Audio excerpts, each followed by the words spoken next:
En aquel tiempo Jesús propuso otra parábola a la gente diciendo: el reino de los cielos se parece a un hombre que sembró buena semilla en su campo, pero mientras los hombres dormían, un enemigo fue y sembró cizaña en medio del trigo y se marchó. Cuando empezaba a verdear y se formaba la espiga, apareció también la cizaña. Entonces fueron los criados a decirle al amo: Señor, ¿no sembraste buena semilla en tu campo? ¿De dónde sale la cizaña? Él les dijo: un enemigo lo ha hecho. Los criados le preguntan: ¿quieres que vayamos a arrancarla? Pero él les respondió: no, que al recoger la cizaña podéis arrancar también el trigo. Dejadlos crecer juntos hasta la siega, y cuando llegue la siega, diré a los segadores: arrancad primero la cizaña y atadla en gavillas para quemarla, y el trigo almacenadlo en el granero. Les propuso otra parábola. El reino de los cielos se parece a un grano de mostaza que uno toma y siembra en su campo. Aunque es la más pequeña de las semillas, cuando crece es más alta que las hortalizas, se hace un árbol hasta el punto de que vienen los pájaros del cielo a anidar en sus ramas. Les dijo otra parábola. El reino de los cielos se parece a la levadura. Una mujer la amasa con 3 medidas de harina hasta que todo fermenta. Jesús dijo todo esto a la gente en parábolas, y sin parábolas no les hablaba nada, para que se cumpliera lo dicho por medio del profeta: abriré mi boca diciendo parábolas, anunciaré lo secreto desde la fundación del mundo. Luego dejó a la gente y se fue a casa. Los discípulos se le acercaron a decirle: explícanos la parábola de la cizaña en el campo. Él les contestó: el que siembra la buena semilla es el Hijo del Hombre, el campo es el mundo, la buena semilla son los ciudadanos del reino, la cizaña son los partidarios del maligno, el enemigo que la siembra es el diablo. La cosecha es el final de los tiempos y los segadores los ángeles. Lo mismo que se arranca la cizaña y se echa al fuego, así será al final de los tiempos. El Hijo del Hombre enviará a sus ángeles y arrancará de su reino todos los escándalos y a todos los que obran iniquidad, y los arrojarán al horno del fuego. Allí será el llanto y el rechinar de dientes. Entonces los justos brillarán como el sol en el reino de su Padre. El que tenga oídos, que oiga. Palabra del Señor. Gloria a ti, Señor Jesús. Son parábolas distintas, unas las parábolas del reino y la otra la parábola del trigo y de la cizaña. Vamos a empezar meditando sobre esta. No solamente, como explica el Señor, hay personas buenas y personas malas, y el Señor no puede, no quiere acabar con todas porque perjudicaría a los buenos, y espera al momento del juicio cuando llega la muerte, sino que también en cada uno de nosotros hay trigo y hay cizaña, hay bien y mal, salvo el demonio, que es mal absoluto, y la Santísima Virgen, que es bien absoluto, no al grado de Dios, porque ella no es divina, pero sí porque es la Inmaculada. Todos los demás tenemos obras buenas y malas, todos. Hay quien tiene muchas más obras buenas que malas y al revés, por supuesto, pero todos tenemos obras buenas y malas. En cada uno de nosotros hay trigo y cizaña. Y el Señor demuestra su amor a través de la paciencia. Espera. Sigue dándonos su cariño, su misericordia. Sigue ayudándonos, esperando que respondamos con amor al amor, con agradecimiento al amor, para darle lo que Él tiene derecho a encontrar en cada uno de nosotros. Es un derecho suyo, es un deber nuestro, es una respuesta de amor, de agradecimiento ante tanto amor. Ese derecho de Dios es que demos fruto bueno, que seamos santos. Tiene paciencia Dios hasta el último instante de nuestra vida. Ahí se acaba nuestra oportunidad. A partir de ese momento vendrá el juicio. Y dice el Señor que será terrible, no hay que olvidarlo. Allí será el llanto y el rechinar de dientes. Naturalmente es una expresión, pero es una expresión que indica un contenido. El contenido es, habrá un juicio de premio y de castigo. Y no hay que olvidarlo. No es una broma de Cristo ni un cuento para asustar a los niños en invierno. Luego están las otras parábolas, las parábolas del reino. Las parábolas del reino todas tienen el mismo sentido. Preparar a sus discípulos para la persecución. Somos pocos, les dice Jesús. Por eso las parábolas del reino siempre hacen referencia a cosas pequeñas, el grano de mostaza, la sal en la comida, una chispa de luz en la oscuridad de la noche. Somos pocos, no pasa nada. No tengáis miedo de ser pocos. Tened miedo de traicionar a Dios. De eso tenéis que tener miedo.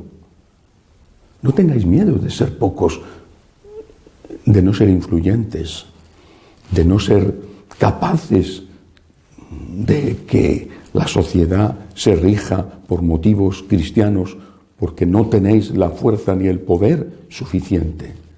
Tener miedo de traicionar a Dios. De eso tenemos que tener miedo. Porque si somos fieles, entonces sí seremos influyentes, aunque no tengamos mayorías. Recuerdo una carta que en su momento envió el entonces arzobispo de Filadelfia, Monseñor Chaput, a los sacerdotes de su diócesis, donde les decía, posiblemente en el futuro vamos a ser tan pocos, tan insignificantes, que no podremos lograr que la sociedad se dé a sí misma leyes inicuas, leyes del aborto, leyes de la eutanasia, leyes de la ideología de género. Ahí estará la trampa, siempre la trampa del demonio. Si cedes, si consigues el aplauso del mundo, podrás influir más sobre el mundo. Cede en algo para conseguir algo. Pero si te mantienes en una posición, que diríamos en España, numantina, recordando la defensa de Numancia contra los romanos, si te mantienes en una posición intransigente, entonces no vas a conseguir nada. Tienes que aprender a pactar. Tienes que aprender lo que se llama ahora una cultura del diálogo. El diálogo es una cosa maravillosa. La escucha es una cosa esencial en la vida. Pero el pacto, cediendo en cosas esenciales, no tiene nada que ver ni con la escucha ni con el verdadero diálogo. Escucha, pero sé fiel a tus principios, aunque eso suponga ser menos, aunque eso suponga incluso la persecución, aunque eso suponga que no vas a poder lograr determinadas cosas. ¿Por qué?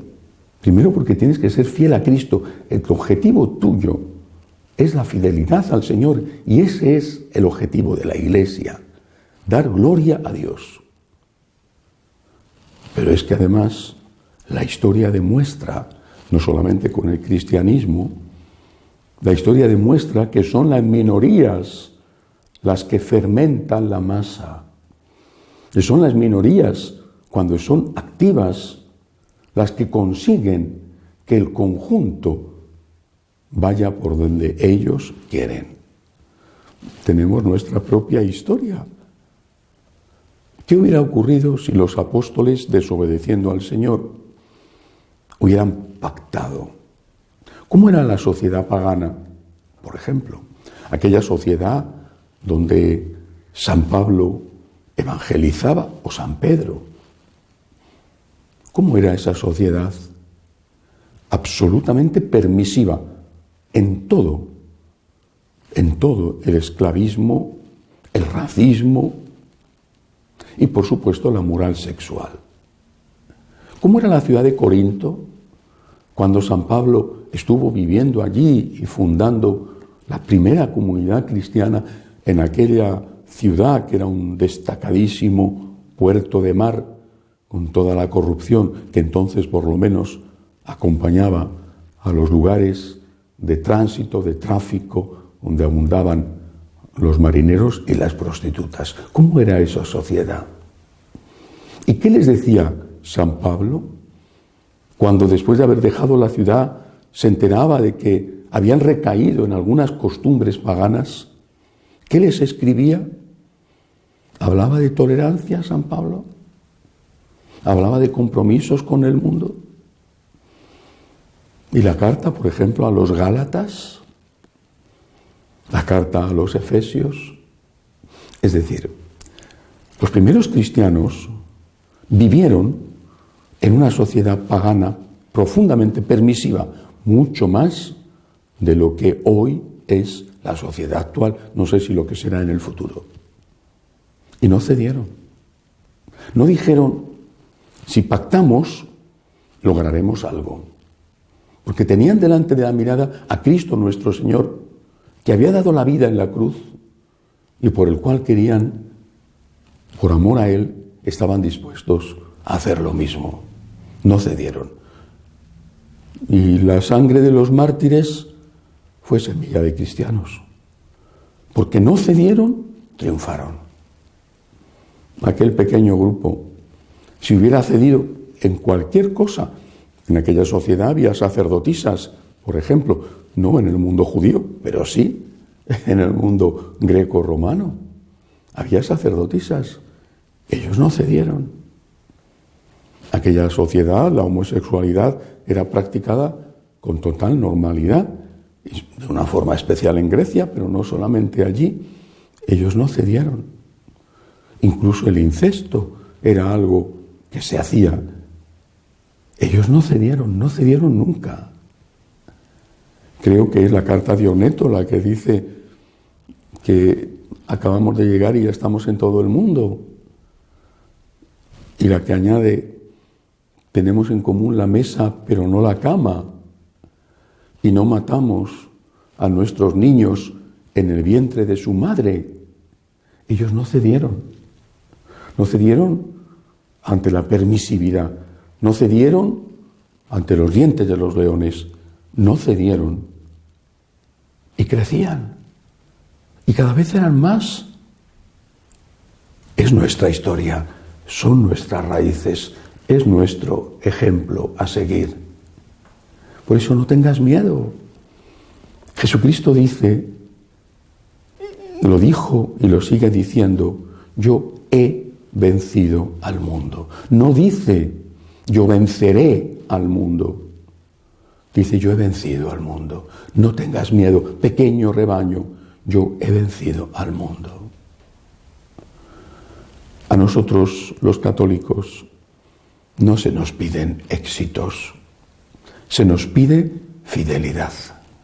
Esto es lo que se nos pide. Se nos pide que hagamos nuestra parte del mejor modo posible, que evangelicemos con inteligencia, con astucia, incluso sin emplear medios ilícitos. Se nos pide que hagamos todo lo que podamos hacer, también por la vida, por los ancianos, por los no nacidos, por la justicia social, por los emigrantes, por todos los que están sufriendo. Se nos pide que hagamos todo lo que podemos hacer. Pero por encima de todo se nos pide fidelidad a Cristo. Aún al precio de darnos la impresión de que perdemos oportunidades de éxito e incluso de influencia. Si cedes, conseguirás algo. Si aceptas determinados comportamientos, conseguirás algo. Pero si no cedes, serás perseguido. Repito, esto ya lo hemos pasado, ya lo conocemos. Si echas un poquito de incienso, ya ves qué más da, qué importancia tiene. Ante la estatua del César, te dejamos vivir. Esto ya lo hemos pasado. Y porque hemos sido fieles, estamos aquí. Si hubieran traicionado al Señor, hoy no existiríamos. No caigamos en la trampa. Aceptemos con humildad ser pocos. No pasa nada. Sería estupendo que fuéramos muchísimos, sí, es nuestro deseo. pero no a cambio de traicionar al Señor. Eso no lo queremos ni podemos hacer. Y para eso, una actitud de conversión permanente, porque cada uno de nosotros es trigo y cizaña, no solamente delante del mundo, defendiendo nuestros principios, sino aplicando en la vida personal nuestros principios. Trigo y cizaña en cada persona, en cada alma. Conversión permanente para que el trigo crezca, la cizaña disminuya, y cuando llegue la hora de la siega, el Señor nos pueda decir: ven, has sido un siervo fiel y cumplidor, pasa al banquete de tu Señor. Que así sea.